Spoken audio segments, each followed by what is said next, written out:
Bom dia, irmãos. Vamos começar então a nossa lição dessa manhã de domingo ensolarada, depois de alguns dias bem frios que nós passamos, um frio atípico, no mês de novembro, né? Mas graças a Deus tivemos essa manhã ensolarada, um pouco mais quentinha, e anima um pouco mais até mesmo de sair da cama, né? Para estarmos na igreja. Vamos orar? Vamos colocar diante do Senhor, clamando pela sua direção, capacitação, que o Santo Espírito dele use a sua palavra para promover as transformações e as mudanças necessárias nas nossas vidas. Vamos elevar a Deus essa palavra de oração.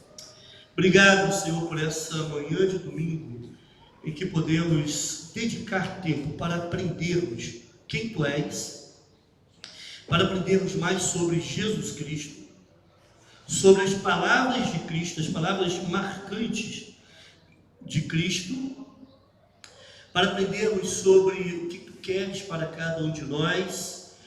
E para isso, para que esse aprendizado aconteça, precisamos, ó Deus, que o grande ensinador, que é o Teu Santo Espírito, esteja atuando nas nossas mentes e corações, esclarecendo, trazendo pleno entendimento daquilo que vai ser ensinado.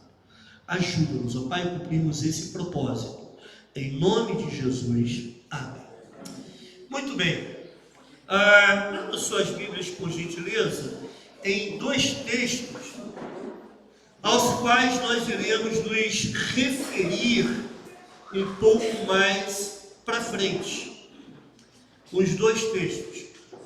Michael, tem uma classe lá para o seu filho, se ele quiser ir lá para cima, leve ele lá. Tá? Muito bom. Então, abre suas Bíblias, por gentileza, em João 7:46. João capítulo 7, versículo 46. Nós vamos ler esse texto, embora esse texto seja mencionado um pouco mais na frente, na própria lição. E também logo após leremos Marcos 1:22. João 7:46 nos diz assim: responderam eles, jamais alguém falou como este homem.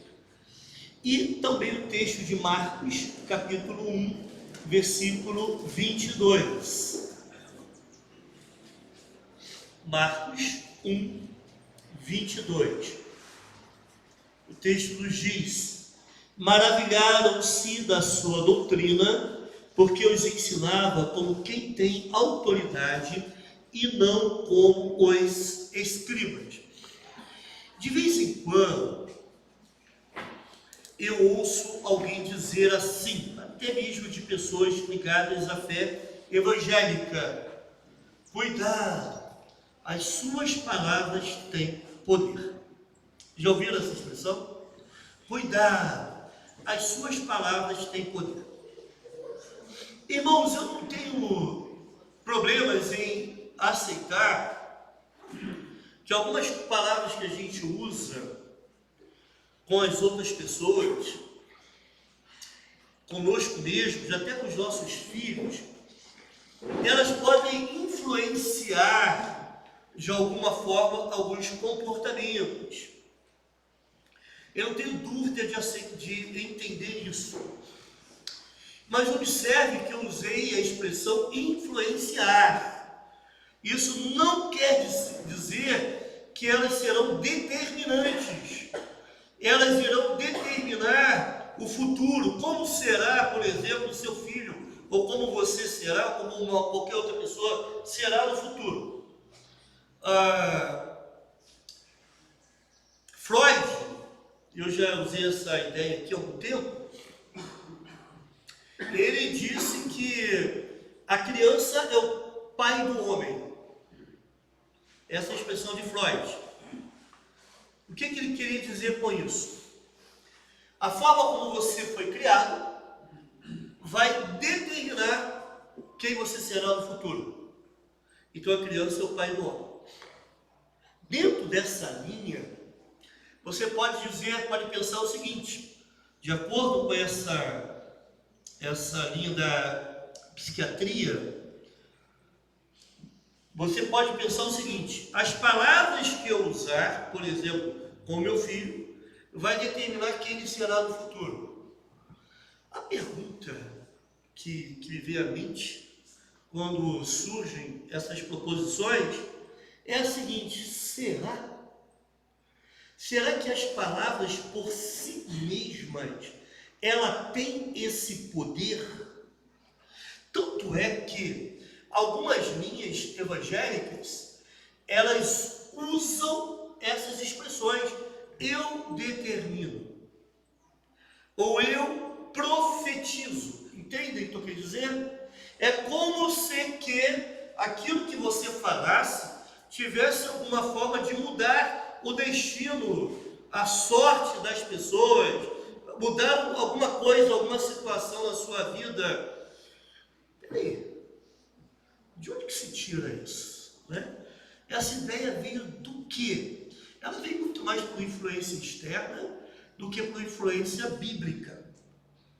As palavras em si mesmas, elas não têm esse tipo de poder. É lógico que a Bíblia e o Novo Testamento nos ensinam a usar palavras adequadas, palavras que sejam boas para a edificação.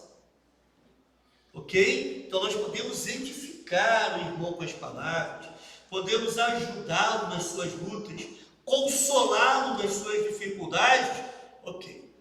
Mas essas palavras em si mesmas, elas não têm poder se a raiz delas não for a própria Bíblia. Sim, irmãos. Somente as palavras de Cristo é que têm poder.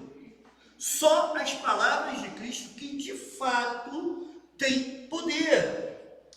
Por isso que mais importante do que nós pregarmos ou ensinarmos ideias humanas, ideias próprias, nós precisamos pregar e ensinar as palavras de Cristo, as palavras da Bíblia.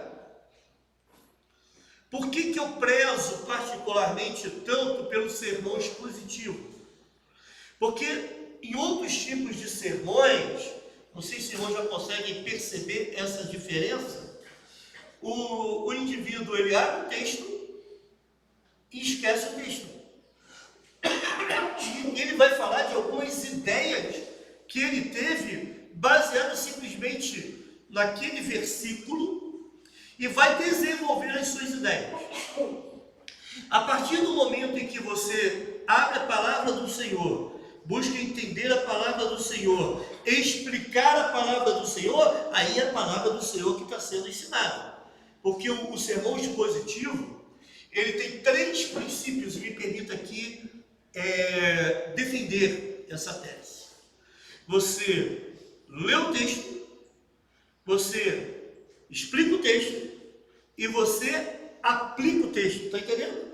Mas qual texto? Da palavra. Agora, se você abre o texto, lê e depois abandona o texto, você não está sendo tão fiel assim ao texto bíblico. Sim, irmãos, por isso que de vez em quando a gente ouve coisas estranhas sendo ensinadas, né? Como se fossem verdades. E a internet é repleta disso. Eu vi uma pregação de um camarada ontem, eu não vou lembrar o que ele falou. Tão interessante. Lembrei. Você ouve um camarada falando, aquela musicazinha de fundo, não é? E aquilo cria uma atmosfera, e você fica tão sensível. E ele falou assim: nós precisamos, nós não podemos trazer a liturgia do culto para a mesa. Concordo, que culto é culto, mesa é mesa. Quando estamos comendo, não sei se alguém já ouviu isso. Nós não podemos trazer a liturgia do culto para a mesa. Porque Jesus ensinou na mesa, o relacionamento de Jesus foi em torno da mesa. E disse: rapaz, legal, eu até entendo isso é uma verdade. Agora, quando você você olha para os textos bíblicos, você tem que olhar esse texto dentro do contexto. Sim, aquele contexto é o contexto do Oriente. Daquele contexto, sentar-se à mesa tinha um significado diferente do nosso contexto atual. Não que eu esteja defendendo que quando você sentar à mesa, ontem nós tivemos aqui um churrasquinho no Capricho, né? Estava bom, não estava? Pelo menos eu comi mais do que deveria, né? Mas estava bom. Então, logicamente que ali você bate papo, conversa, não vai trazer uma ordem de culto na hora de comer uma refeição. Mas também você tem que usar essa ideia com muito cuidado, porque você não está no contexto do Oriente. Estão entendendo, irmãos, o que eu estou querendo dizer? Por que eu estou falando isso? Só para dizer o seguinte: quando a gente lê o texto, entende o texto para explicar, você tem que levar em conta várias coisas. Uma delas é essa: o próprio contexto em que o texto está inserido, o próprio contexto histórico, o próprio contexto bíblico, o contexto do livro. Isso tudo tem que se levar em conta. Sim. Texto sem contexto vira pretexto. Texto sem contexto vira pretexto. Exatamente isso. Aí o que acontece, irmãos? Quando a gente prega a palavra de Cristo, é a palavra de Cristo que vai promover a transformação. Não é a palavra de pregador. Então não preciso botar musicazinha de fundo para tocar. Porque o Evangelho é que precisa promover essa transformação. Tem muita gente eloquente. Paulo mesmo disse que foi estar com aqueles crentes, aqueles irmãos de determinada igreja, não através da eloquência humana, mas ele queria pregar o Cristo crucificado. Ele abandonou toda a sua capacidade de eloquência que ele tinha, simplesmente para pregar o Evangelho. Porque é o Evangelho que traz diferença na vida das pessoas. E eu estava conversando com os professores da IBD, ainda há pouco, dizendo o seguinte: muitas vezes a gente precisa pregar o Evangelho, sabe para quem? Para nós mesmos. Porque a gente se esquece facilmente de princípios tão importantes relacionados à fé. É o Evangelho, nós não podemos abrir mão do Evangelho, porque somente as palavras de Cristo é que têm poder, e as pessoas precisam ouvir as palavras de Cristo, porque a fé vem pelo ouvir. Ouvir o que, irmãos? Pela palavra de Deus. Pois é. Entendem isso? Então nós não podemos abrir mão de forma alguma dessa centralidade da palavra na vida da igreja, por exemplo. Mas eu também não posso abrir mão de forma alguma da centralidade da palavra na minha própria vida. Irmãos, a grande pergunta que eu gostaria de fazer para os irmãos, nem parece que eu estou fazendo DPT, parece que estou pregando, né? Desculpa, consigo evitar. É o quanto que a palavra de Cristo tem sido central. O quanto você tem tido sede de buscar as palavras de Cristo, aprender sobre isso. Senão você vira crente de Instagram, de Facebook, de YouTube. Você só vai ouvir pregador de YouTube. Isso é complicado, irmão, acredite. Tem boas pregações e tem péssimas pregações. Tem pregadores que eu amo, mas tem coisas que eu discordo, por exemplo. Algumas coisas que eles falam. Gosto de ouvir, mas peraí, calma aí. Mais importante do que ouvir o pregador é ouvir o que a Bíblia diz sobre determinado assunto, determinada palavra. Precisamos focar a nossa vida e a nossa prática de vida, prática cristã, e a nossa prática eclesiástica, a prática como igreja. Precisamos centrar nas palavras de Cristo, porque somente as palavras de Cristo são marcantes. Jesus é o mestre por excelência. Quando ele falava, ele tocava a alma das pessoas. Ele estimulava as pessoas com esperança. E, irmãos, o Evangelho traz esperança. A gente não sabe como é que vai ficar o mundo daqui para frente, mas eu sei que Cristo vai estar lá comigo. Vai estar do meu lado e vai estar em mim. Sim, vai estar sempre comigo. Nós podemos olhar para o futuro com esperança. A gente conhece o Evangelho, conhecendo Cristo, conhecendo quem Ele é, nós podemos apontar, nós temos esperança e podemos ensinar a esperança para as pessoas. Jesus marcou a vida das pessoas com as suas palavras.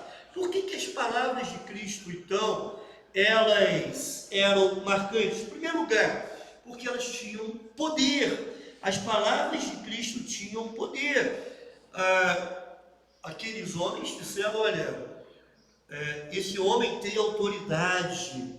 Ele não fala como os escribas, né? Eles maravilhavam-se da sua doutrina, porque ensinava como quem tem autoridade, não como os escribas. Como é que os escribas ensinavam? Eles liam e repetiam, mesmo que não vivessem aquilo que estava sendo lido.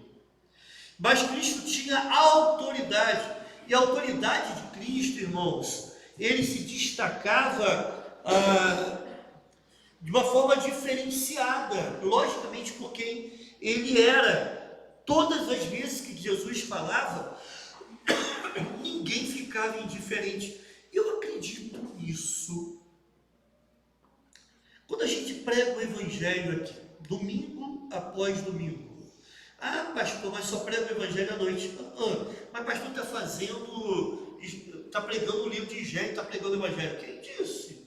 Eu estou pregando os desígnios de Deus. Gênesis está dentro daquele contexto da história da redenção, e todo o tempo estou apontando para Cristo que viria, certo?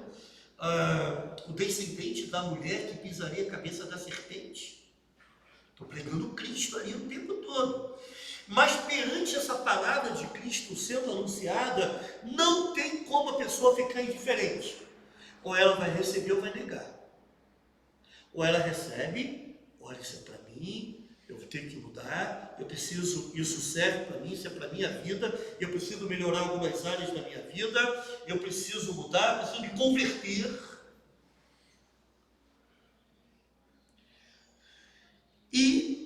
Ou então ela vai dizer, show, o culto foi show, maravilhoso, pessoas legais, bonitas, saí daqui alegre, satisfeito, mas tudo aquilo que foi falado ficou lá no tempo, ficou lá na cadeira onde eu estava sentado. Certo? Ela vai negar aquilo de ensinamento que recebeu. Mesmo aqueles que não criam em Cristo, eles ficavam perplexos, abismados, atônitos com as suas palavras. Lembra-se de João 7,46 que a gente leu? Quem que falou? Jamais alguém falou como este homem. Quem usou essa expressão? Soldados, irmãos. Os soldados disseram isso. Pessoas que estavam ali justamente contrárias àquilo que Jesus estava ensinando. Mas perante tal ensino, elas não tinham como ficar indiferentes. Perante tal autoridade, elas ficavam perplexas, atônitas. Que autoridade tem esse homem? Que palavras marcantes que ele usa, que ele tem. Nicodemos, vendo os milagres de Cristo, antes do capítulo 3, ele foi procurar Cristo à noite. Foi fazer perguntas para Cristo.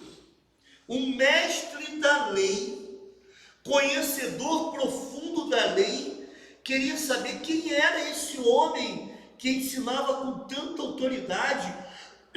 E a gente vai ver para frente que os próprios milagres atestavam essa autoridade E ele diz lá em João capítulo 3, versículo 2, dizendo: Mestre, bem sabemos que és mestre vindo de Deus, porque ninguém pode fazer estes sinais que tu fazes se Deus não for com ele.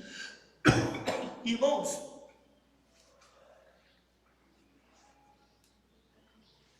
perante tal autoridade de ensino de Cristo, os milagres, os sinais que ele fazia, Nicodemos ficou abismado. Eu preciso saber quem é essa pessoa, eu preciso conversar com ele, eu preciso entender quem é Jesus de uma maneira mais clara, mais intensa. Quando nós fizemos os nossos cultos ali, nós não fizemos no mês passado, devido à chuva. O que nós vamos fazer, irmãos? Apresentar Cristo. Entende isso? Nós vamos apresentar a Cristo, sim? Para que as pessoas se interessem em saber quem é esse Jesus. Porque a partir do momento que a pessoa faz um balde de Nicodemos, eu quero saber quem é esse Cristo, aí nós vamos para a casa dele, vamos sentar com ele, abrir a Bíblia com ele e dizer: olha, aqui está Cristo. É esse Cristo que foi anunciado. Estão entendendo, irmãos? O que nós precisamos é apresentar a Cristo, mais nada. E todos nós aqui somos catedráticos em apresentar a Cristo. Sabemos muito sobre Cristo. E tem gente que não sabe absolutamente nada. Ou foi apresentado um Cristo distorcido, falso, ou então não foi apresentado a Cristo, né? Muitos anos atrás, aliás, fazia um trabalho missionário, de casa em casa, num lugar mais afastado. Eu não era muito longe de um grande centro. Eu cheguei numa casa e falei assim: oi, bom dia. Antigamente as pessoas nos recebiam, né? Nas casas com uma facilidade, ainda mais região mais interiorana. Oi, queria falar com a senhora. E a pergunta que eu fiz: a senhora conhece Jesus? Não. Mas ninguém nunca falou sobre Jesus para a senhora? Não. Quase que não falou. É algum vizinho, né? Mora aqui perto? Nunca ouviu? Não, nunca falaram de Jesus. Irmãos, nunca falaram de Cristo para essa pessoa. Que estranho, né? E eu não duvido que nós tenhamos muita gente que nunca ouviu falar de Cristo. Ou, se ouviu, foi um Cristo meio estranho, não é? Essa figura meio estranha que estão, infelizmente, pregando aí, né? Um Cristo em que ensina-se Cristo, mas não se fala sobre arrependimento, sobre fé, sobre conversão, não se fala sobre nada disso. Irmãos, Jesus tinha um grande zelo, Jesus tinha um grande ardor pelas coisas do seu Pai. Essa era uma razão pela qual ele tinha autoridade para ensinar. Seus ensinos vinham diretamente de Deus para o seu coração. Deus o instruía diretamente. Para em João capítulo 12, versículo 49. O Evangelho de João, capítulo 12, versículo 49.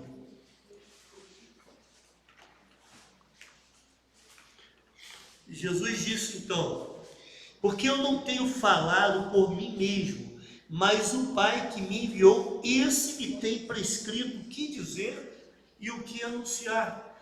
É uma completa submissão de Jesus àquilo que Deus quer que ele diga. Entende isso? João 12, 49. Jesus submetido àquilo que Deus quer que ele diga. Ele ensinou, na minha versão, diz que eu não tenho falado por mim mesmo, mas o Pai que me enviou, esse me tem prescrito o que dizer e o que ensinar. Irmãos, quem sabe as nossas palavras não têm sido tão significativas nas vidas das pessoas à nossa volta, porque nós não temos ensinado aquilo que Deus quer que nós ensinemos. Nós vivemos numa realidade muito estranha, em que se diz que tem milhões de evangélicos, só que a sociedade está pervertida, perturbada, tomada por valores errados. Onde estão esses milhões que não mudam, que não influenciam a sociedade? Estão entendendo, irmãos? Quem sabe porque essas pessoas não têm de fato ouvido aquilo que Deus tem a dizer. As pessoas têm sido acalentadas, os erros dessas pessoas têm sido tolerados, as pessoas têm sido estimuladas no seu ego, tem se ensinado o evangelho que não é o verdadeiro evangelho, e por isso a gente tem esse tipo de crente hoje em dia, crente fraco.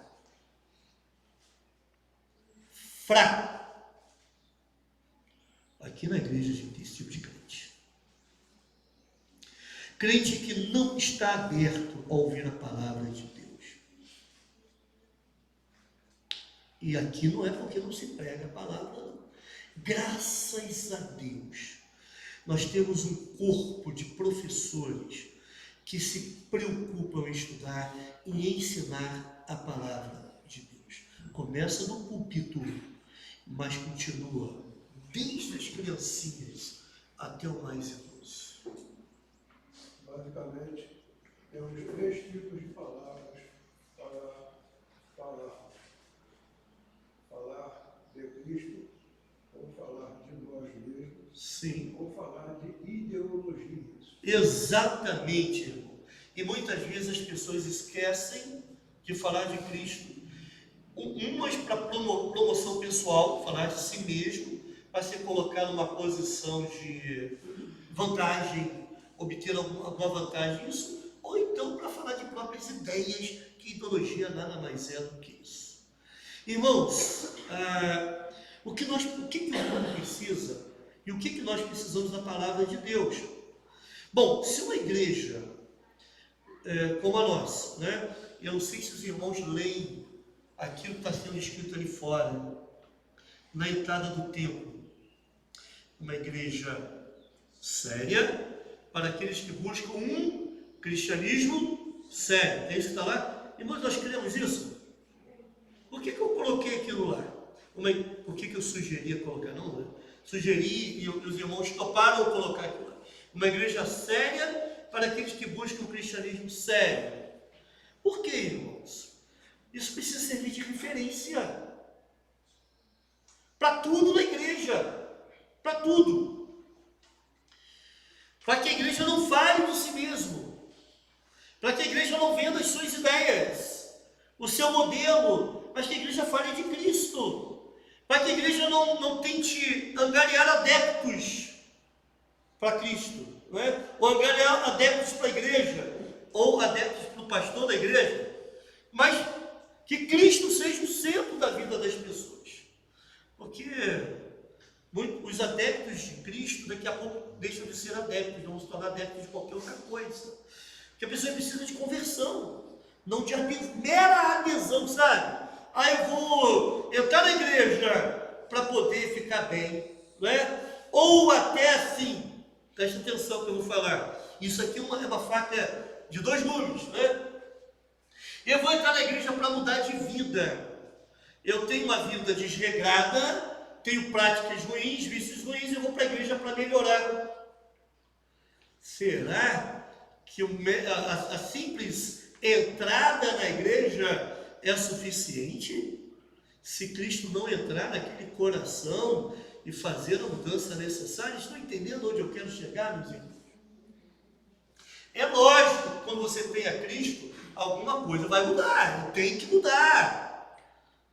É natural. Isso é natural na vida do crente. Nós recebemos vida porque estamos ligados à videira. Nós somos os galhos dessa videira. E a raiz, aliás, o tronco que é Cristo, nos transmite vida. E essa vida precisa ser diferente. Tem que ser diferente. É evidência da salvação. Mas a igreja não muda ninguém. A igreja não muda as pessoas. Quem muda é Cristo. Para isso, o evangelho precisa ser pregado o tempo todo, meu irmão. Porque somente as palavras de Cristo trazem isso. Então, precisamos ouvir e entender aquilo que Deus quer dizer. E nós sermos profetas. Eu e você. Sermos profetas nesse novo tempo. Trazendo ou ensinando aquilo que Deus quer que seja ensinado. Não qualquer outra coisa. Se pudéssemos ouvir hoje Jesus da mesma forma que os seus discípulos, com certeza ficaríamos encantados, enternecidos, tanto quanto os que ouviram as suas palavras naquele tempo. Irmãos, às vezes eu fico imaginando aquela cena de Jesus sentado no monte, e essa é uma posição típica do mestre. O mestre não ensinava em pé, ele ensinava sentado. E as pessoas sentadas à sua volta, e Jesus pregando, ensinando aquele povo. Você consegue imaginar isso? Você ouvir do próprio Cristo as palavras de Deus? Que coisa marcante, impressionante na vida de alguém. Não tanto por aquilo que ele falava, porque também o conteúdo é importante, mas também como falava. Jesus falava com autoridade. As palavras de Cristo eram marcantes porque ele falava com autoridade. Ele não demonstrava simplesmente ter conhecimento de tudo aquilo que dizia, ou conhecimento para responder aquelas perguntas que traziam, mas ele também tinha poder para fazer muito além das possibilidades de qualquer pessoa. Jesus revelava o seu poder também na autoridade que ele apresentava ao ministrar a palavra. Estou entendendo, irmãos? Esse poder de Cristo também estava sendo demonstrado nas suas palavras. A Bíblia é repleta de textos indicando Jesus como profeta, né? O ofício profético de Cristo. Infelizmente, essa ideia de profecia tem sido muito, um pouco deturpada, porque quando a gente começa a estudar um pouco mais a fundo a questão da profecia e até mesmo a questão do ofício profético, não era fácil não. Não era fácil não. Não é isso que as pessoas usam, né? Às vezes as pessoas usam as palavras de forma errada. O ofício profético de Cristo residia no fato dele ensinar a palavra de Deus. O ofício profético de Cristo estava nessa ação dele ensinar tudo aquilo que Deus queria que fosse ensinado. Bom, se Cristo fazia isso como profeta, nós também, como profetas modernos, dos dias de hoje, nós também precisamos ensinar aquilo que Deus quer que seja ensinado. Então, o ofício profético passa pelo ensino. Estão entendendo? Assim diz o Senhor. Essa expressão não foi usada muitas vezes pelos profetas? Assim diz o Senhor. Ok? Então, qual é o seu trabalho de profeta hoje? É falar aquilo que Deus quer que seja dito. Entende? É diferente daquilo que as pessoas falam assim. Olha, eu estou vendo na sua vida Deus quer que vai acontecer tal coisa. Irmãos, isso não é a profecia. Embora naquela época nós tivéssemos alguns profetas que faziam isso. Grande parte das profecias do Antigo Testamento se cumpriram ainda naquele tempo do Antigo Testamento. Nós tivemos profetas também muito poucos, por sinal, como Ágabo, no Novo Testamento. Mas é interessante que depois não se fala mais nisso. Por quê? Irmãos, não existiu o cânon, ou canon, eu não sei bem como pronuncia, parece que é canon. Canon parece que é máquina fotográfica, né? Não existia isso aqui. Então, muitas vezes, quando Deus queria ensinar, advertir, chamar a atenção do seu povo e anunciar o castigo que estava próximo, Deus usava homens, profetas. Hoje, tudo aquilo que Deus quer nos dizer está aqui. Por isso que a palavra de Deus é a fonte para as nossas profecias. Nós somos profetas nesse tempo quando usamos a palavra de Deus de forma correta, ensinando aquilo que de fato Deus quer que seja ensinado. Bem entendido, irmãos, esse aspecto? Jesus, ele exerceu seu ministério profético total autoridade. Se você olhar lá em Deuteronômio, capítulo 18, versículo 15, Deuteronômio, capítulo 18, versículo 15, você vai ver que vai encontrar o seguinte texto: o Senhor Deus, teu Deus, te suscitará um profeta do meio de ti, de teus irmãos, semelhante a mim, a ele ouvirás. Moisés está falando isso. Deuteronômio 18, 15. É uma profecia sobre o Messias, que viria. Tanto é que esse texto é repetido por Pedro, lá em Atos capítulo 3, versículos 22 e 23. Atos, capítulo 3, versículos 22 e 23. Pedro disse assim, eu acho isso fantástico na Bíblia. Disse na verdade Moisés: o Senhor Deus vos suscitará dentre vossos irmãos um profeta semelhante a mim. A ele ouvireis em tudo quanto vos disser. Literalmente, Pedro está citando a parte da Bíblia que ele conhecia, que era o Antigo Testamento. Acontecerá que toda alma que não ouvir a esse profeta será exterminada no meio do povo. Irmãos, interessante, eu acho isso fantástico. Uma citação do Antigo Testamento e o Novo Testamento traz luz, compreensão, aquilo que foi dito lá atrás, milhares de anos antes. Aí Pedro está aplicando isso aqui para o próprio Cristo. Olha, esse profeta que foi pré-anunciado por Moisés é esse Cristo que vocês crucificaram, mas que ressuscitou. É isso que Pedro está fazendo aqui.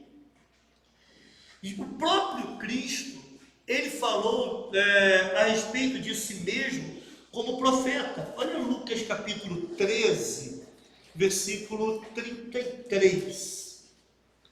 Lucas capítulo 13, versículo 33. O texto diz assim: importa, contudo, caminhar hoje, amanhã e depois, porque não se espera que um profeta morra fora de Jerusalém. Ele está falando de quem aqui, irmãos? Quem quer ser morto em Jerusalém? Quem? Jesus. Ele está falando de si próprio como um profeta, se identificando com aquela profecia lá de Deuteronômio, capítulo 18, versículo 15, com aquela profecia de Moisés, acerca de Jesus. Entendem então que Jesus está se identificando como profeta? E me deixa reforçar essa ideia aqui, por gentileza. O profeta anuncia as palavras de Deus. Por isso que Jesus disse anteriormente, o texto que nós lemos, que ele só falava aquilo que Deus queria que ele falasse, conforme estava sendo prescrito pelo próprio Deus. Essa é a função profética de Cristo aqui. Embora o próprio Cristo também tenha previsto coisas que aconteceriam no futuro próximo e no futuro mais distante, como a destruição de Jerusalém, Mateus capítulo 24, certo? Você pode procurar no YouTube, lá no canal da igreja, Sinais da Vinda de Cristo. Eu fiz acho que duas vezes, logo no início da pandemia, um vídeo sobre sinais da vinda de Cristo, para tirar algumas dúvidas que surgiram naquele período. Sinais da vinda de Cristo.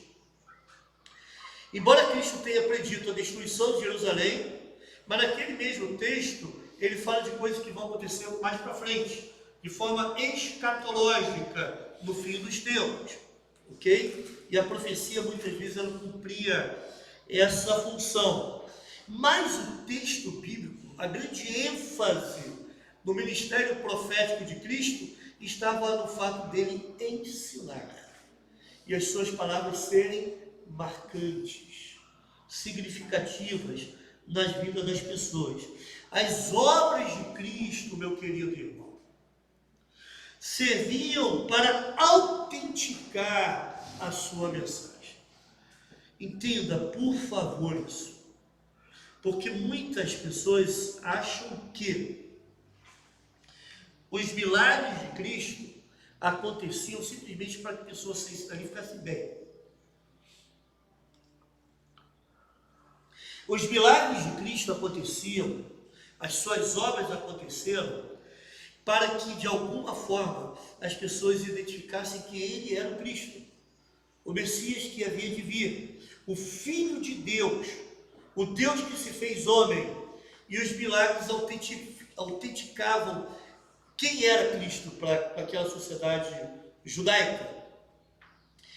Mas também, através dos milagres, obviamente, se Cristo é identificado como Filho de Deus prometido, mas também as suas palavras alcançavam outro significado. Ninguém falou como esse homem. Não há ninguém igual a ele. Esse é de fato aquele que havia de vir. Então, em vista das suas obras e em vista das suas palavras, todo o povo via Cristo como um profeta. Olha comigo, Mateus capítulo 21, versículos 11 e 46. Mateus 21, versículos 11 e 46. Esse texto vai nos dizer o seguinte: e as multidões clamavam: esse é o profeta Jesus de Nazaré da Galileia. E o versículo 46 vai nos dizer: e conquanto buscassem prendê-lo, temeram as multidões, porque estas o consideravam como profeta. Interessante. As suas obras e as suas palavras fizeram com que Cristo fosse reconhecido como profeta de Deus naquele tempo. E observe que foram 400 anos sem profecia. 400 anos sem Jesus dizer nada, sem surgir nenhum profeta vindo de Deus. 400 anos, bastante tempo, não é? E de repente surge esse Jesus e ele é reconhecido como profeta. Reconhecido como profeta. Mas as palavras de Cristo também são marcantes, porque elas tinham autoridade, tinham poder. Esse poder se reflete na autoridade, mas essa autoridade é demonstrada de forma muito visível. Você está no livro, está no Evangelho de Mateus, não é? Vai para o capítulo 8, versículo 27, 8, 27. Vamos ler o 26 de uma vez. Mateus 8, 26 e 27. O texto fala assim: perguntou-lhes então Jesus: por que sois tímidos, homens de pequena fé? E levantando-se, repreendeu os ventos e o mar, e fez-se grande bonança. E maravilhavam-se os homens, dizendo: quem é este, que até os ventos e o mar lhe obedecem? Os irmãos conhecem a história, sabem que Jesus estava junto com os seus discípulos, atravessando lá o mar da Galileia, quando de repente veio uma terrível tempestade. E aqueles homens valentes, acostumados ao mar revolto, eles ficaram apavorados. Eram pescadores, irmãos. Não era um de nós que qualquer marolazinha vai ficar assustado, né? Você está andando no barco, de repente o barco, estou tonto. Né? Aqueles homens já estavam acostumados com o mar bravio. Mas aquela tempestade foi uma tempestade inigualável, a ponto que eles pensarem que iam morrer. Ah, vou morrer, não tem jeito. E o que Jesus estava fazendo naquele barco em meio àquela tempestade? Gente, como é que alguém pode dormir no meio de uma tempestade? Tem que ser Cristo mesmo, né? Estava dormindo, aquele sono dos justos, aquele sono de alguém que não tem nada a temer. Ele sabia que não ia morrer ali naquela tempestade. Ele estava a caminho da cruz. Ele ia chegar até a cruz. Mas aqueles homens estavam temendo pela sua vida.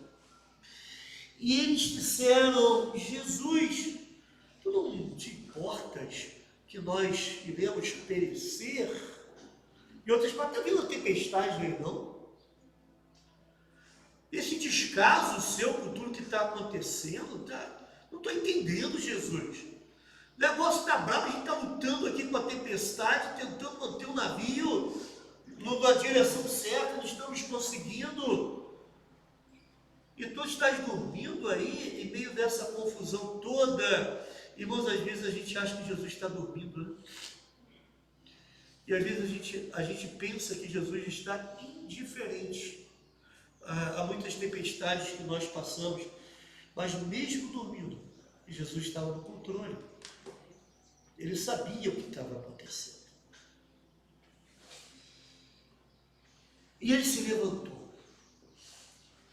Depois de repreender aqueles discípulos, homens de pouca fé, eles sabiam qual era o papel de Cristo, o que Cristo veio fazer, e mesmo assim ainda demoravam a entender e aceitar essa obra de Cristo na cruz. Homens de pouca fé. Ele então se levantou e repreendeu o vento e repreendeu o mar. E a Bíblia diz que se fez grande bonança. Grande bonança. Cadê o vento? Cadê aquelas ondas gigantes que estavam surgindo?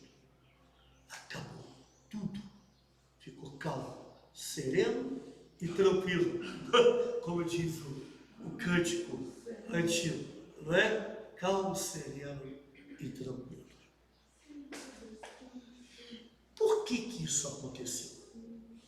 O que Jesus quis ensinar ali, irmãos, para aqueles discípulos? O que ele estava ensinando? Pode falar. O que Jesus estava ensinando com esse episódio? Confiança, fé. Deus está sempre no cuidado. Deus está no cuidado e autoridade sobre a natureza. Tanto é que você vai ver nesse mesmo capítulo várias manifestações dessa autoridade da palavra de Cristo. Autoridade sobre o mar, sobre a natureza, autoridade sobre espíritos imundos, autoridade sobre a doença. E Jesus, pela sua palavra, ele tinha controle e determinava, porque a palavra de Cristo tem poder, a nossa não, mas a palavra dele tem poder. E Jesus está demonstrando a sua autoridade sobre a autoridade da sua palavra, porque a autoridade da sua palavra é inerente, é o reflexo do seu próprio caráter. Ou seja, a autoridade de Cristo, a palavra de Cristo tem autoridade, porque o próprio Cristo tem essa autoridade, tem esse poder. Então ficou muito evidente para aqueles homens que Jesus estava muito além da compreensão daqueles discípulos, porque somente Deus poderia, com tanta facilidade, dominar a natureza, somente Deus. E Jesus estava demonstrando que Ele, de fato, é Deus, através da sua autoridade, através da sua palavra. Mas Jesus também, e conforme a gente encontra muito também no Evangelho, nos Evangelhos, Jesus também demonstra sua autoridade sobre os demônios. Interessante que antes de Jesus se revelar plenamente como o Messias, como Filho de Deus que havia de vir, conforme a declaração do próprio Pedro, mais para frente no livro de Mateus, 3 pessoas reconheciam Cristo como Messias, como Filho de Deus, como Deus encarnado. Deus, Cristo e os demônios. Deus, Cristo e os demônios. São os 3 que sabiam quem de fato Jesus era, antes dos outros entenderem quem de fato que Jesus é de fato Filho de Deus encarnado. Estão entendendo? E Jesus, então, enquanto caminhava pelas ruas, enquanto ia pelas cidades, não poucos espíritos imundos vieram ter contato com Jesus, e Jesus libertou as pessoas desse espírito imundo. A palavra de Cristo tem esse poder, não é palavra humana, é palavra de Cristo. Muitos trazem para si tal autoridade. Falam até, olha, você vai para determinada igreja, numa determinada sexta-feira, que lá esse espírito que está te possuindo, atacando, lá vai ser libertado, porque vai estar o fulano de tal. E aquele missionário tal, ele vai trazer cura, ele vai trazer libertação. Irmãos, eu entendo que o que liberta de fato é a palavra de Cristo. Entende isso? Se tem alguém endemoniado, pregue a palavra. Se não tem endemoniado, pregue também. Não é? Sempre pregue a palavra, a tempo e a fora de tempo. Pregue a palavra. Porque somente a palavra de Cristo é que tem esse poder.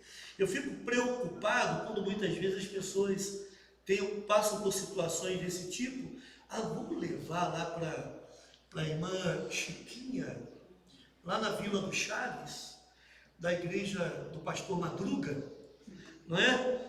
Para que a irmã Chiquinha, que tem uma oração forte, ela vai orar e essa pessoa vai ser liberta. Para com isso. Você tem a palavra de Cristo? Onde que o poder está? Não está na palavra de Cristo? Meu querido irmão, você tem tudo aquilo que você precisa para lidar com essas situações. Vamos levar para o pastor? Por quê, gente? Quem é o pastor tão diferente de você assim? Essa ideia é muito estranha, né? Eu acho, né? Meu querido irmão, eu fico assim maravilhado quando percebo alguns irmãos aqui da igreja que nunca pegaram o microfone para apresentar nenhum estudo. Nunca estiveram aqui à frente para fazer qualquer apresentação, qualquer coisa, etc, etc. Não são pessoas que estão em evidência. mas que são tremendamente usadas por Deus. Tremendamente. Às vezes a gente não sabe. Deus sabe. A gente não tem conhecimento, mas são pessoas tremendamente usadas por Deus em muitas circunstâncias, até mesmo essas circunstâncias. Sabe por quê? São pessoas que oram. São pessoas que buscam a palavra de Deus, conhecer a palavra de Deus, porque tendo a palavra de Deus, vai usar essa palavra no momento certo, no momento adequado. Entende o que estou querendo dizer, meu irmão? Eu fico assim, eu dou glória a Deus quando encontro esse tipo de crente, sabe? Que no dia a dia testemunha da sua fé, e no dia a dia tem feito com que outros entendam quem é Jesus, e não perdem tempo em falar de Cristo, sempre que a oportunidade surge. Isso é tremendo, irmão, naqueles encontros que a gente tinha, não. Isso que é maravilhoso, é Cristo sendo pregado para todos. Jesus tinha autoridade.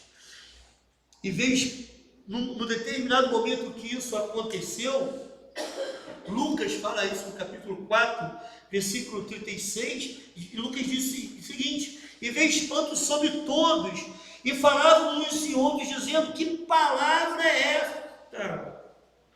Que até os espíritos imundos manda com autoridade e poder, e eles saem. Que palavra é essa? Autoridade da palavra. Mas essa autoridade de Jesus também, além de ser usada para demonstrar autoridade, o domínio sobre a natureza e sobre os demônios, também ele usava dessa autoridade para ensinar. Leia-se o texto de Mateus capítulo 28, versículo 18, que fala em que Jesus diz que toda autoridade me foi dada no céu, toda a autoridade das regiões celestes do céu e a autoridade sobre a terra. Deus deu a Cristo encarnado toda a autoridade. Por isso é que Cristo, ele tem autoridade para ensinar. Já tinha antes, obviamente, mas mais ainda.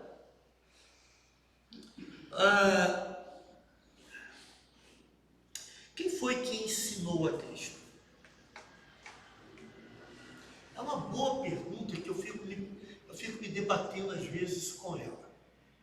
Porque Cristo foi criança, não foi? Com certeza, eles ouviram a respeito de Deus através de seus pais, através dos mestres. Mas Jesus, com 12 anos, ele estava no templo, rodeado de mestres da lei, e aqueles mestres da lei indagando a Cristo, fazendo um conselho examinatório, né, de Jesus, fazendo perguntas difíceis que eles não sabiam responder, e Cristo, com 12 anos, ele sabia as respostas. Entende o que eu quero dizer? Cristo, de fato, irmãos, porque ele recebia a palavra do próprio Deus, ele já tinha toda a instrução necessária. Por isso que ele ensinava. Ele não precisava buscar, né? Nós temos as nossas dificuldades. Quando eu vou pegar um texto para estudar, para preparar um sermão, eu procuro, fico olhando aquele texto, eu leio com versões diferentes, e procuro entender o texto, e escrevo em cima daquilo que eu estou entendendo, e depois eu vou procurar comentaristas, que vão me ajudar a entender mais o texto. Nós precisamos disso, nós temos essas limitações. Mas Cristo não. Ele tinha como fonte do conhecimento o próprio Deus, dizendo tudo aquilo que ele precisava ensinar. Ele tinha autoridade para ensinar. Eu gosto muito, e você também deve gostar, eu acredito que sim, quando a gente ouve palavras de pessoas que sabem mais do que a gente, não? É tão bom, né? Eu gosto de ouvir. Eu gosto de sentar assim e ficar escutando e aprendendo e remoendo, meditando naquilo que as pessoas estão ensinando. Por que essas palavras, essas pessoas trazem algum efeito? Porque a gente sabe que elas já tiveram uma caminhada maior, né? Já tiveram uma caminhada, foram mais a fundo. E o que elas trazem é muito interessante. Muito interessante. E nós reconhecemos nelas esse nível de conhecimento que nós ainda não temos e que precisamos buscar para ter. Mas Jesus, irmãos, Jesus não foi ensinado sobre, eu acredito que verdades do dia a dia, né? Ele passou pelas fases de criança como qualquer outra criança. Mas chegou um determinado momento, o que Maria fazia era guardar no coração tudo o que estava acontecendo, não é isso? Porque ela sabia que aquela criança, aquele adolescente ali, não era uma criança qualquer, não era um adolescente qualquer. Chegou um determinado momento em que Jesus virou mestre dos seus próprios pais e dos mestres da lei da época. Ele tinha autoridade para ensinar. E também Jesus demonstrou a sua autoridade através das curas que fazia. Jesus curava, e isso era notório, isso era conhecido em todos os lugares que ele passava. As pessoas procuravam Jesus para serem curadas. E aí me permitam reforçar essa ideia. As curas aconteciam, os sinais de Jesus aconteciam para que as pessoas soubessem que ele de fato era Deus. Entende? Pastor, por que então nós não temos tantas curas? Não é normal isso? Hoje em dia, porque hoje nós apresentamos Cristo através da Bíblia, não através das curas. Sim. Por que nós não tem crente hoje com dom de cura? Que antigamente tinha, não tinha? Por quê? Porque o Evangelho já foi conhecido.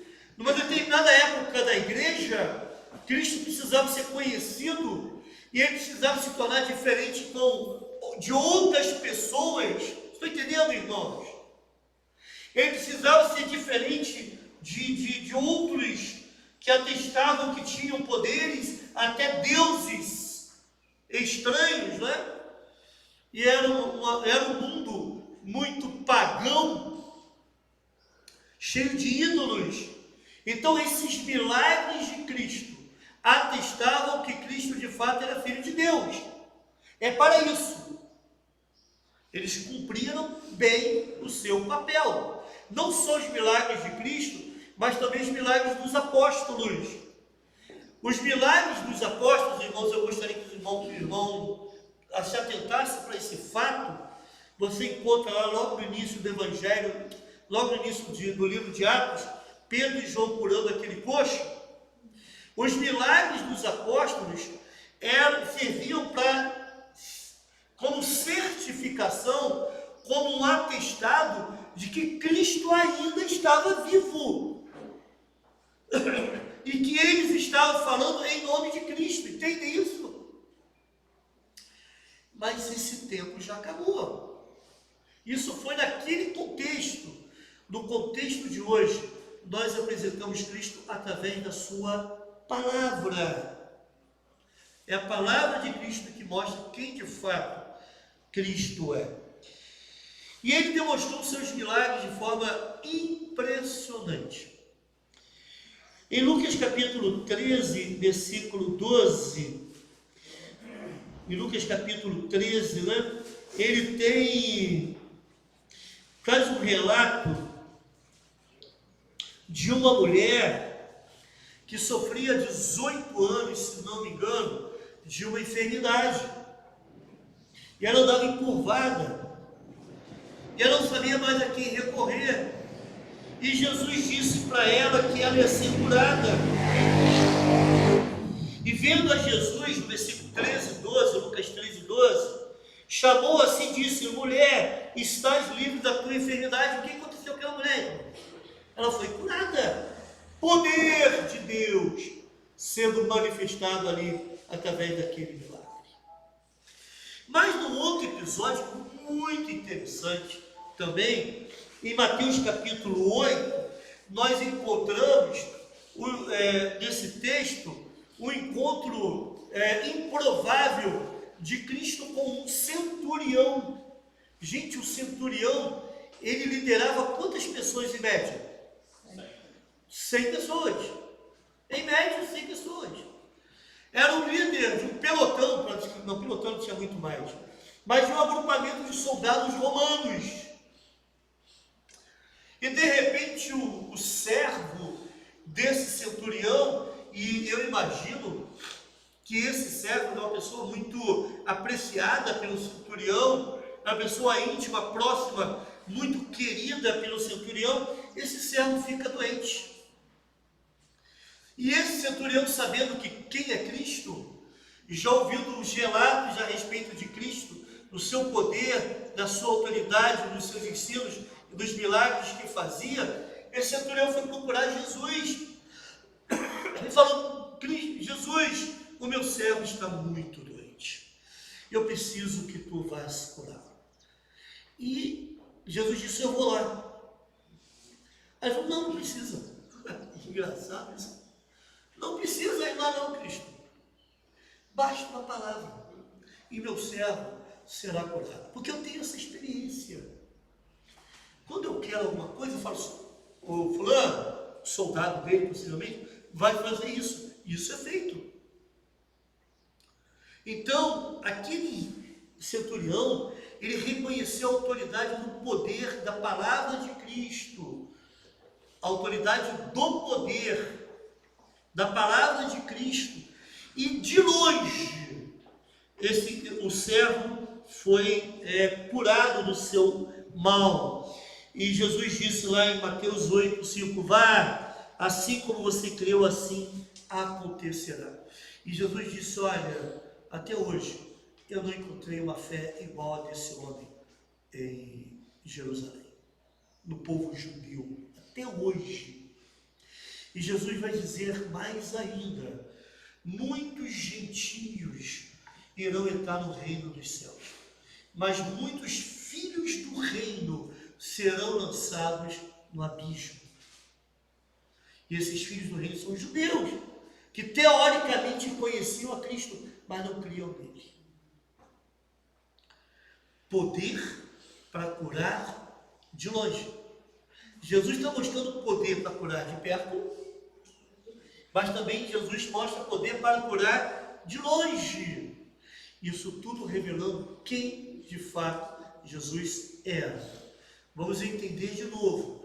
Nesse contexto judaico, Jesus precisava atestar a sua divindade. Ele usou dois meios: autoridade no ensino e milagres. Dentro desse contexto judaico. Mas as palavras de Cristo eram marcantes também, irmãos. Então, as palavras de Cristo eram marcantes porque tinham poder, as palavras de Cristo eram marcantes porque tinham autoridade, mas as palavras de Cristo eram marcantes também porque traziam esperança. Traziam esperança. Muito interessante. Irmãos, o que pode trazer esperança? Quantos desesperançados, quantos atribulados, somente a palavra de Cristo pode trazer esperança. Só a palavra de Cristo. Você está aflito? Leia mais a Bíblia.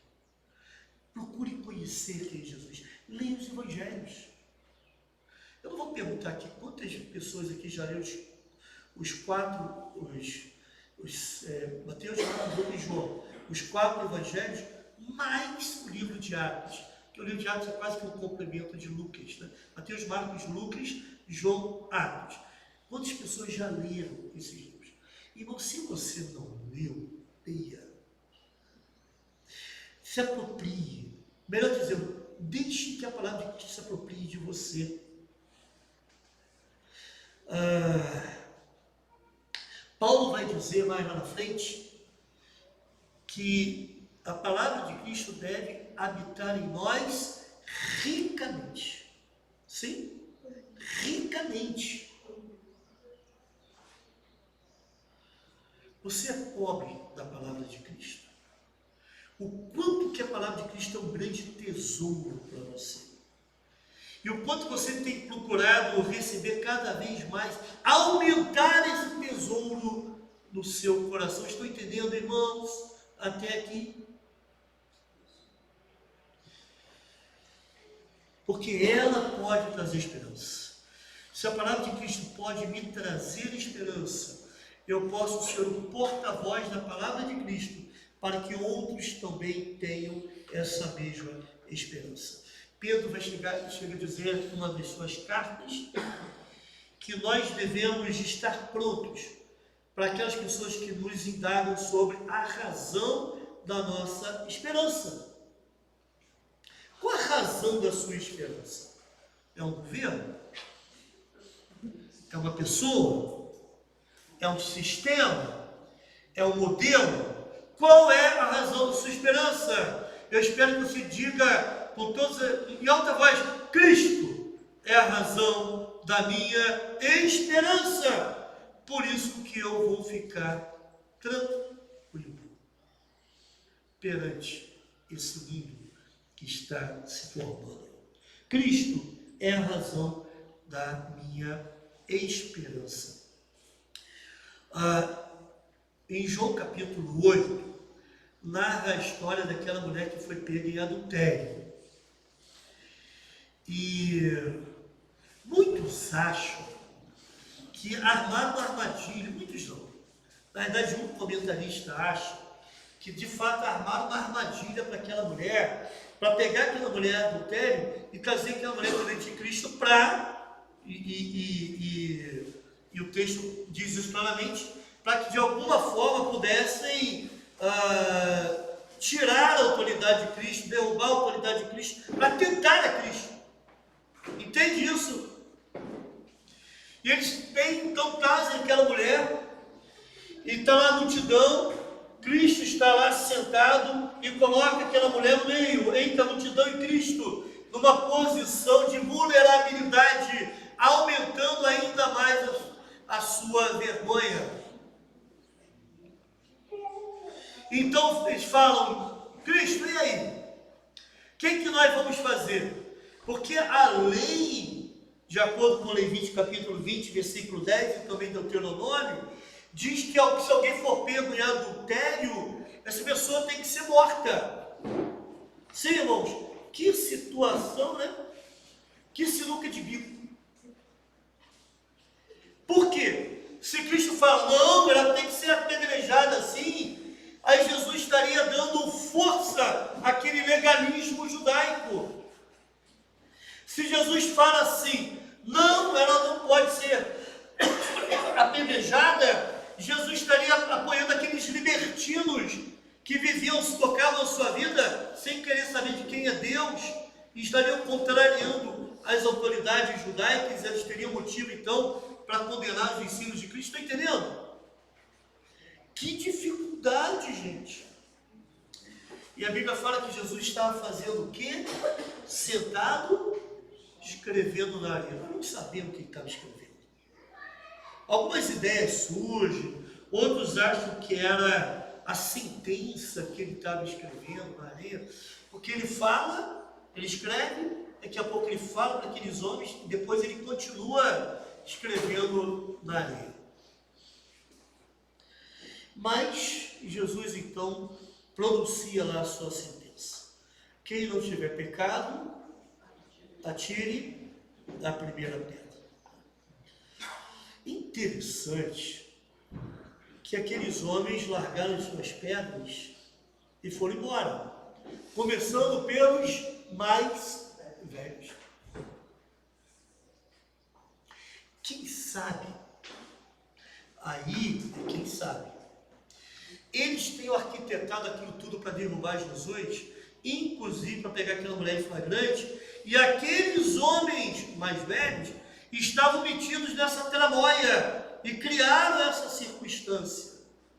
E quando Jesus disse assim, quem não tiver pecado, atire a primeira pedra, eles se lembraram do pecado que tinham cometido. E eles abandonaram a pedra e foram embora, porque doeu a sua consciência. E Jesus então finalmente se vira para aquela mulher e fala: mulher, onde estão os seus acusadores? E ela diz: olha, foi todo mundo embora. E Jesus então diz para ela: olha, nem eu te condeno. Vá e não peques mais. Tem uma palavra de perdão aqui? Nesse pronunciamento de Cristo? Nem eu te condeno, vai e não peques mais. Ela se arrependeu do seu pecado? Nós não sabemos. Mas Jesus apresentou a oportunidade de arrepender-se. Vá e não continue fazendo essas coisas. Arrependa-se do seu pecado. Estão entendendo, irmãos? O que Jesus trouxe para aquela mulher, irmãos? Esperança. Esperança de uma outra vida. Esperança de uma mudança de vida. A palavra de Cristo é marcante porque ela traz esperança. Amém, irmãos? Leiam, se você não leu ainda, leia na sua casa para pensar e agir e estar aí complementando a nossa aula de hoje. Vamos orar? Vamos colocar diante do Senhor. Vamos orar, vamos encerrar nosso tempo aqui. Eu já quero convidar os irmãos do ministério que estejam aqui à frente para nós entoarmos o hino, mas antes vamos nos elevar a Deus nessa palavra de oração. Irmão Darcy, por gentileza, irmão, pode orar ao Senhor encerrando a nossa EBD? Vai chegar um microfone aí para ele. Vamos colocar em pé, irmãos.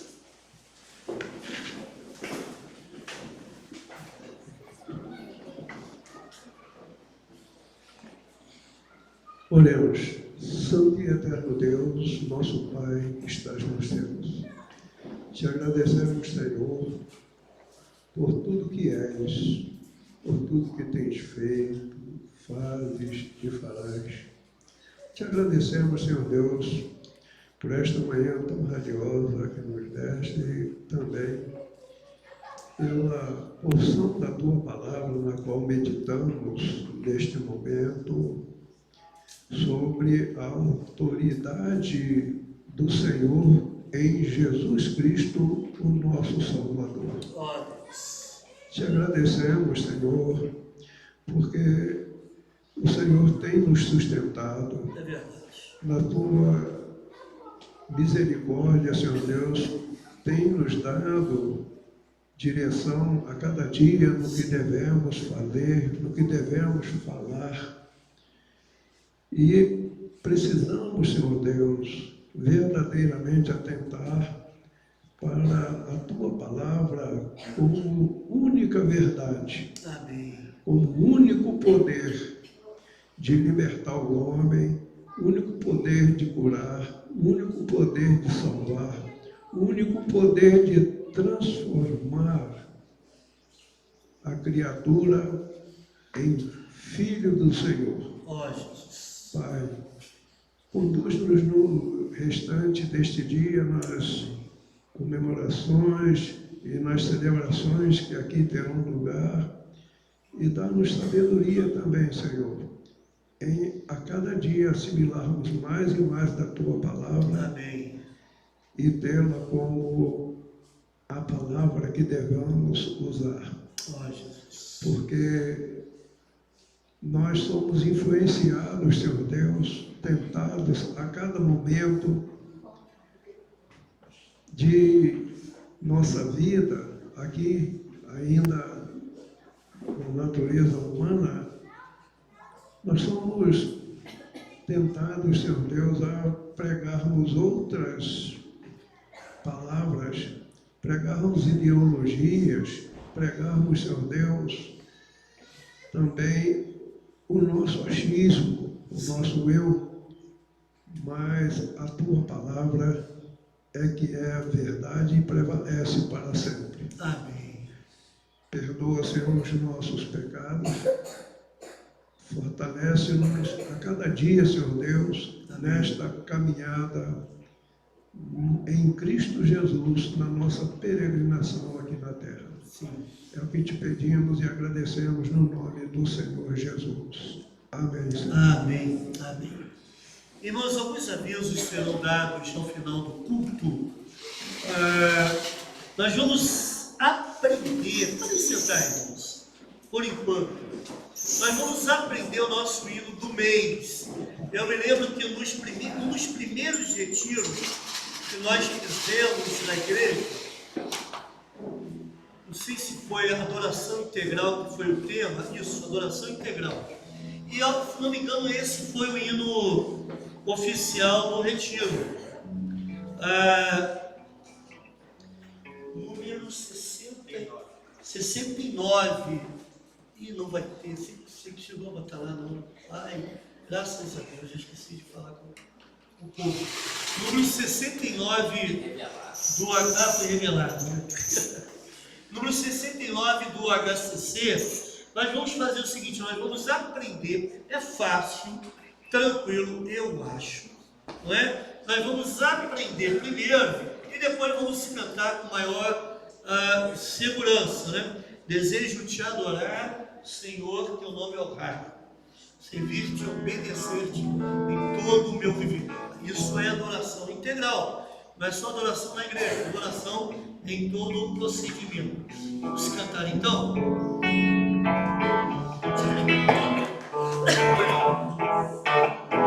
Desejo te adorar, Senhor, teu nome é honrar, servir-te, obedecer-te em todo o meu viver, e a te glorificar e sempre te exaltar.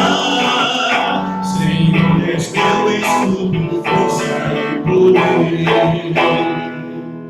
Desejo te amar, a tua voz ouvir, em teus caminhos santos quero sempre andar. A ti eu louvarei aqui no porvir. Senhor, és o meu tudo de louvar. O meu curativo, a adoração, 22 estrofes. Mone, né? Aí a gente vai estar falando, você pode deixar aquela introduçãozinha, que fica legal. Aprenderam já? Gente, vocês são ótimos, gente. Como é que vocês aprendem rápido? Fico impressionado com a sua capacidade de aprendizado. Quero convidar a irmã Nayane, que esteja aqui à frente, né? Ela fez 36% de... brincadeira. A irmã Nayane está aqui à frente, ela fez aniversário no dia 5/11. E também, irmãos, aqueles que vieram preparados para dedicarem seus dízimos e as suas ofertas, podem fazer enquanto cantamos mais uma vez esse hino. Agora todo mundo já sabe, vai ficar muito mais fácil de nós cantar. Só lembrando que aquele irmão que ainda vai contribuir para a oferta de campanha de missões nacionais, nós teremos até o segundo domingo para isso, tá? Então, campanha de missões nacionais até o segundo domingo. Tudo bem, irmãos? Ok? Agora sim, vamos mais uma vez nos colocar em pé. Vamos cantar esse hino agora que todo mundo já sabe. É um ritmo meio nordestino, né? E agora que todo mundo já sabe, vai ser mais fácil. Enquanto cantamos, os irmãos poderão fazer a dedicação dos dízimos e das ofertas.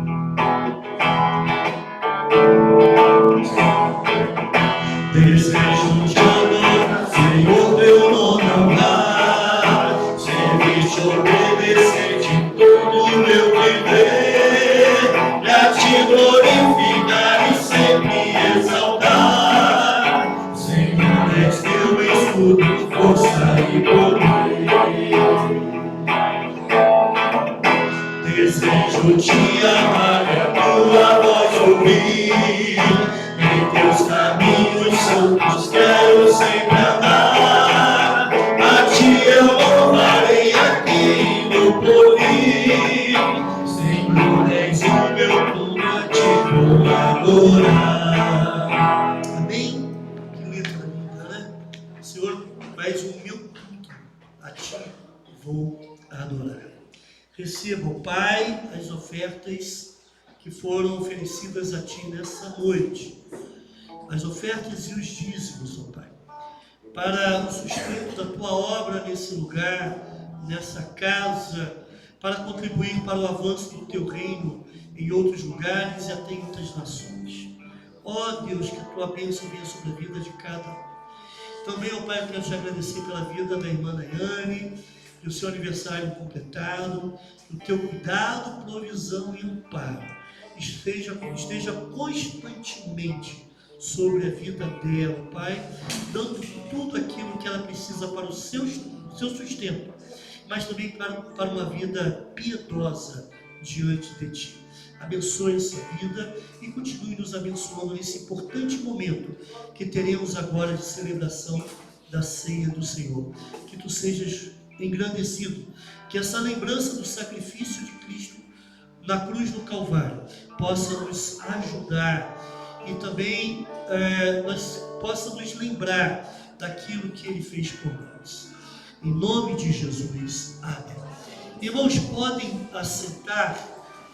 Nós vamos partir então para celebrarmos nessa manhã esse importante momento na vida da igreja, que é a ceia do Senhor.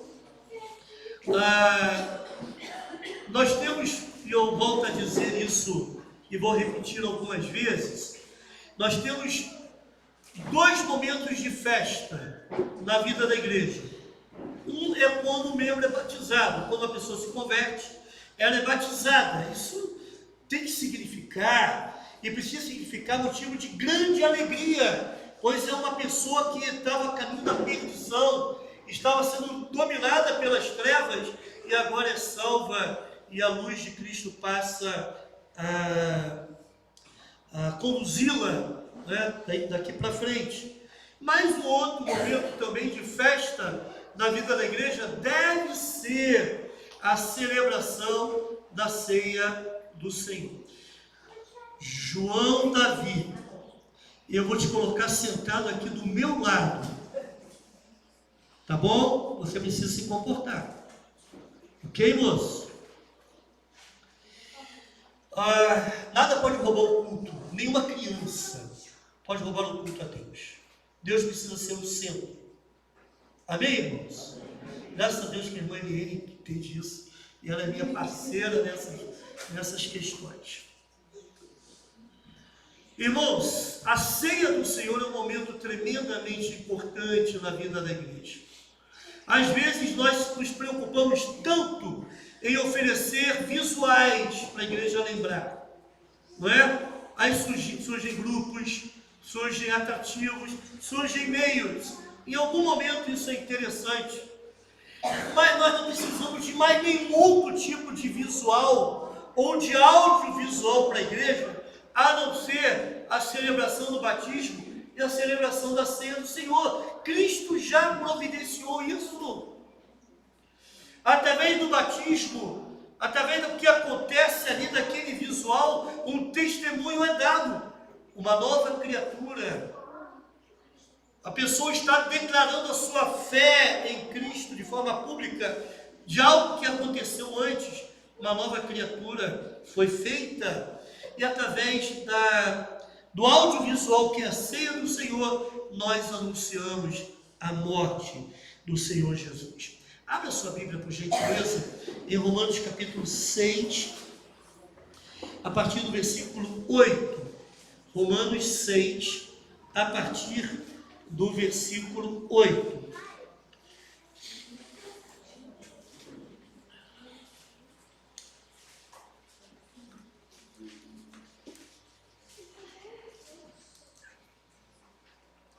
O texto vai nos dizer assim: Ora, isso tem tudo a ver com o que vamos fazer aqui nessa noite. Se já morremos com Cristo, cremos que também com Ele viveremos. Sabedores de que, havendo Cristo ressuscitado dentre os mortos, já não morre. A morte já não tem domínio sobre ele. Pois, quanto a ter morrido, de uma vez para sempre morreu para o pecado. Mas quanto a viver, vive para Deus. Assim também vós considerai-vos mortos para o pecado, mas vivos para Deus em Cristo Jesus. Não reine, portanto, o pecado em vosso corpo mortal, de maneira que obedeçais às suas paixões, nem ofereçais cada um os membros do seu corpo ao pecado, como instrumentos de iniquidade, mas oferecei-vos a Deus, como ressurretos dentre os mortos, e os vossos membros a Deus como instrumentos de justiça, porque o pecado não terá domínio sobre vós, pois não estáis debaixo da lei, e sim da graça. Irmãos, todas as vezes que nós celebramos a ceia do Senhor, nós anunciamos aquilo que Cristo fez por nós. Em primeiro lugar, Cristo morreu por nós. Essa